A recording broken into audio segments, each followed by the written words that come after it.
Vamos a ver la deficiencia de la antitrombina 3. La deficiencia de la antitrombina 3, esto puede ser adquirida o heredada. Generalmente es heredada. Ahora, ¿qué pasa si tenemos una deficiencia de la antitrombina 3? Una deficiencia de la antitrombina 3, esto va a ser un estado de hipercoagulabilidad. Porque recordemos que lo que hace la antitrombina 3 es la antitrombina 3 se une, sin que esté una, destruye los factores de la coagulación. Los que destruye es el factor 2, factor 7, factor 9, factor 10, factor 11 y factor 12.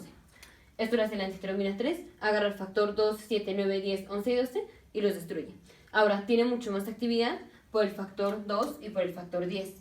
Entonces destruye mucho más al factor 2 y al factor 10. Y aparte podemos tener, hay otras moléculas que ayudan a la antitrombina 3 a destruir estos factores, que son las moléculas similares a la heparina. Obviamente no es heparina, pero es una molécula similar o que tiene un efecto similar al de la heparina. Y entonces, al unir la antitrombina 3 con las moléculas similares a la heparina, se aumenta la destrucción de estos factores, especialmente del factor 2 y del factor 10 de la coagulación. Eso es lo que hace la antitrombina normalmente. Si tenemos una disminución de antitrombina, pues no vamos a destruir a los factores de la coagulación. Entonces, una no destrucción de los factores de la coagulación. Esto va a hacer que el paciente todo el tiempo esté haciendo hemostasia secundaria, que es la activación de los factores de la coagulación. O sea, el paciente va a venir con un estado de hipercoagulabilidad. Ahora, ¿cómo se va a presentar el paciente con el estado de hipercoagulabilidad? Entonces, esto ya lo vimos en los videos anteriores. Un estado de hipercoagulabilidad se va a presentar o a una edad temprana o con recurrencia de trombosis de las venas profundas, y recordemos cómo se presenta la trombosis de las venas profundas. Generalmente las venas profundas que están involucradas, clásico son las venas profundas de las piernas. Y una complicación de una trombosis en las venas profundas de las piernas, como ya vimos en otros videos, es una tromboembolia pulmonar. Si tenemos una trombosis de las venas profundas del sistema nervioso central, podemos tener un evento cerebrovascular, un EVC, o si tenemos una trombosis de las venas suprahepáticas, el paciente puede desarrollar síndrome de Budd-Chiari, que lo único que quiere decir el síndrome de Budd-Chiari es que tenemos congestión del hígado. Congestión del hígado porque no está saliendo la sangre del hígado, porque tenemos trombosis de las venas suprahepáticas.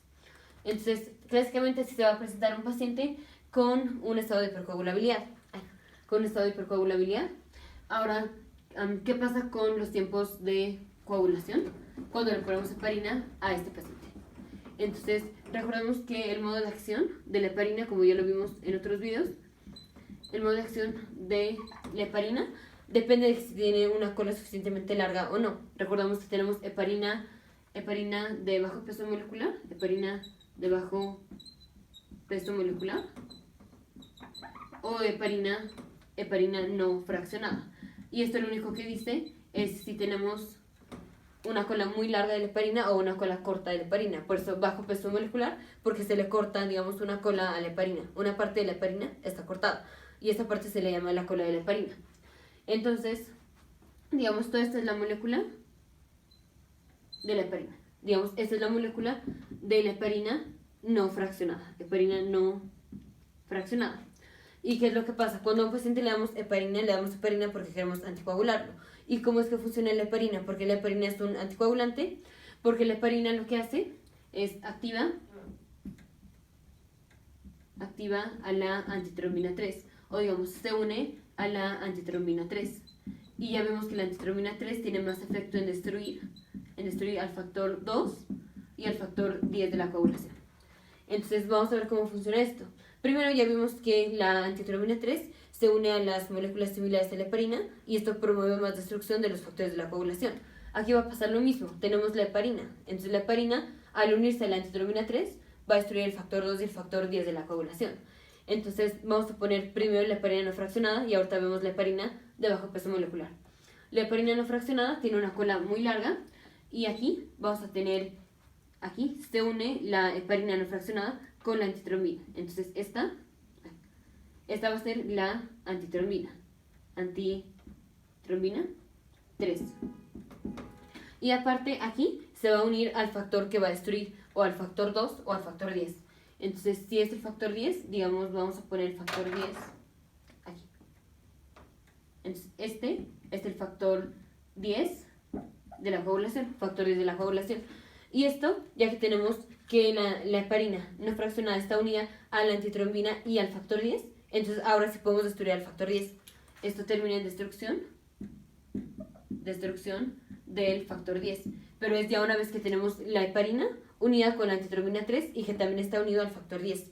Entonces destrucción del factor 10. Ahora vamos con el factor 2. Entonces, con el factor 2, esto va a ser lo mismo, lo voy a poner aquí. Aquí viene la heparina. La heparina no fraccionada, o sea, tiene una cola muy larga. Igual, se va a unir la antitrombina. Aquí se une la antitrombina, pero el factor 2 se une, digamos, más distal a la heparina, o más distal en la heparina, en la cola de la heparina. Se une, digamos, por acá. ¿Más distal? Sí, más distal. Aquí está, este es el factor 2. Factor 2 de la coagulación. Y se une, una se une más distal a lo largo de la cola de la heparina y otra, la cola de la heparina, o sea, para que el factor 2 se destruya, la cola de la heparina le tiene que dar la vuelta al factor 2. Entonces, esta es la cola y le tiene que dar la vuelta. Esto es para que la unión de la heparina con la antitrombina y el factor 2 termine la destrucción del factor 2. Termine la destrucción del factor 2. Entonces, esto es cierto para la heparina no fraccionada. Tenemos destrucción del factor 10 y del factor 2. Ahora, como ya vimos en otro video, la heparina de bajo peso molecular, esa es una heparina que tiene una cola muy cortita. Entonces, aquí está la cola muy cortita. Aquí se une la antitrombina 3. Se une la antitrombina 3. Se puede unir el factor... Se puede unir el factor 10. Igual esto termina en destrucción del factor 10.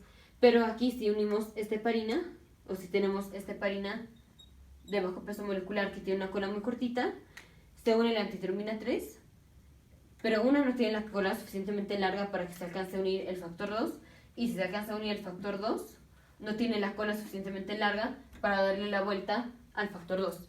Entonces, esto lo vimos en otro video, la heparina de bajo peso molecular solo inactiva o solo destruye al factor 10, y la heparina no fraccionada esta destruye al factor 10 y al factor 2.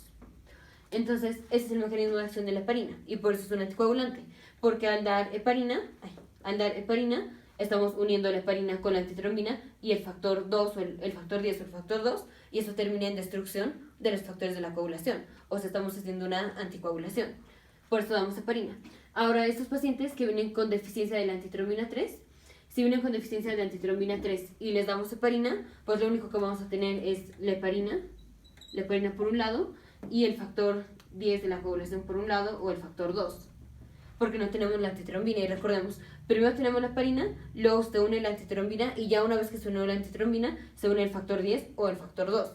Entonces, si no tenemos antitrombina, pues la heparina no va a tener efecto, porque la heparina se tiene que unir primero a la antitrombina para que al unirse a la antitrombina ahora sí se una al factor 10 o al factor 2. Entonces, si el paciente tiene deficiencia de la antitrombina 3, no tiene efecto la heparina. Si es un paciente que tiene deficiencia de antitrombina 3 y le damos heparina, no va a tener ningún efecto. Entonces, si vamos a anticoagular, que sí tenemos que anticoagularlo, si vamos a anticoagular a un paciente con deficiencia de la antitrombina 3, le tenemos que dar cumarina o warfarina, que es lo mismo, casi. Entonces le vamos a dar warfarina para anticoagularlo, porque el mecanismo de acción de warfarina no tiene nada que ver con la antitrombina 3. Lo único que hace la warfarina es que inactiva la activación de la vitamina K. Entonces, para anticoagularlo le vamos a dar warfarina entonces si es un paciente con deficiencia de antiheteromina 3, no le podemos dar heparina. O bueno, si le damos heparina, no le va a funcionar, porque ya vimos que primero la heparina se tiene que unir a la antiheteromina 3. Pero como este paciente tiene deficiencia de la antiheteromina 3, pues no se va a unir a la antiheteromina 3. Y por tanto no se puede unir ni al factor 2 ni al factor 10 de la coagulación. ¿Y cómo van a estar los tiempos de coagulación? Entonces, si recordemos, para un paciente normal o para una persona normal, si le damos heparina, pues ya vimos que esta paciente sí hace destrucción de los factores de la coagulación, del factor 2 y del factor 10. Esto es en una persona normal, esto ya lo vimos. ¿Y qué pasa si tenemos destrucción del factor 2 y el factor 10? Tenemos aumento del tiempo de tromboplastina parcial. Aumento del tiempo de tromboplastina parcial, que es lo que monitorizamos. Cuando a un paciente le damos heparina, estamos viendo qué tanto aumenta el tiempo de tromboplastina parcial. ¿Por qué? Porque esta es la vía, esta es la manera en la cual medimos la vía intrínseca. La vía intrínseca. Y recordemos que cuando damos heparina, lo que aumenta es el tiempo de tromboplastina parcial. O sea, aumenta el tiempo que nos tardamos en hacer hemostasia si lo hacemos de una manera que tenga que ver con la vía intrínseca. Entonces, todo esto ya lo vimos en otro video. Ya vimos que para medir la vía intrínseca utilizamos el PTT. Entonces, si a un paciente con deficiencia de antiheteromina 3 le damos heparina, ya vemos que la heparina no va a hacer destrucción del factor 2 ni del factor 10, porque es un paciente que no tiene antiheteromina. Entonces, si este paciente que viene con deficiencia de antiheteromina 3 le damos heparina, no vamos a ver un aumento del PTT como lo hubiéramos visto en un paciente normal, ni del PTT y obviamente ni del PT. Entonces, paciente con deficiencia de antiheteromina 3 no va a tener aumento, no tiene aumento del PTT ni del PT en respuesta a darle heparina al paciente. Y eso es algo clásico, es un diagnóstico, o una de las maneras en las cuales podemos hacer el diagnóstico. Ahora, la deficiencia de la antiheteromina 3 pues puede ser congénita, que tengamos un defecto en el gen, que sea que estemos produciendo la antiheteromina 3 de una manera truncada, o que esté mal la antiheteromina 3, o que literal no tengamos la antiheteromina 3 por un defecto en un promotor, que esto ya lo vimos en otro video, que los defectos en los promotores hacen que no tengamos literal nada de la antiheteromina 3 o nada de la proteína involucrada. O puede ser adquirida, y de las formas que es adquirida es o que tengamos falla renal crónica, o la más común, que es síndrome nefrótico,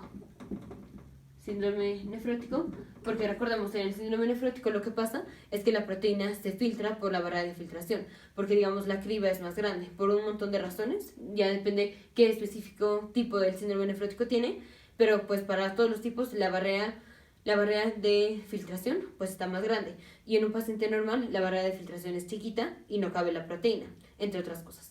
En estos pacientes, los pacientes que vienen con síndrome nefrótico tienen la barrera de filtración mucho más grande y sí puede pasar la proteína por ahí. Entonces, este paciente está tirando proteína. El paciente que viene con síndrome nefrótico tira proteína por la orina. Bueno, lo filtra del glomérulo a la cápsula de Bowman y de ahí termina en la orina. Entonces, la antiheteromina 3 pues es una proteína. Entonces, si en el síndrome nefrótico tenemos proteinuria, o sea, estamos tirando las proteínas, proteinuria, pues el paciente con síndrome nefrótico va a estar tirando todo el tiempo la antiheteromina 3, que es una proteína, y por eso va a venir con una deficiencia de la antiheteromina 3, que como se va a presentar, con un estado de hipercoagulabilidad, como ya vimos. Entonces, deficiencia de antiheteromina 3 puede ser adquirida o heredada. Si es adquirida, va a ser por falla renal o por síndrome nefrótico, como ya vimos. ¿Cómo se va a presentar? Con hipercoagulabilidad, que va a ser un trombosis de las venas profundas de manera recurrente o a una edad temprana. ¿Cómo se va a presentar esto? Con tromboembolia pulmonar por involucramiento de las venas profundas. Si se desprende este trombo, puede llegar a la arteria pulmonar, que es tromboembolia pulmonar. Puede tener pérdida de embarazos recurrentes por trombosis de las venas de la placenta. Puede tener anormalidades del sistema nervioso central por las venas del sistema nervioso central. O puede tener síndrome de Buerque por involucramiento de las venas suprahepáticas del hígado. Y si le damos heparina a este paciente, no vamos a ver un aumento, no hay aumento ni del PTT ni del PT, como hubiéramos visto en un paciente normal. En un paciente normal, si le ponemos heparina, hubiéramos visto un aumento del PTT. Ahora, estos pacientes obviamente hay que anticoagularlos, pero pues si la heparina no les sirve, el anticoagulante que les vamos a dar es warfarina. Nos vemos en el siguiente video.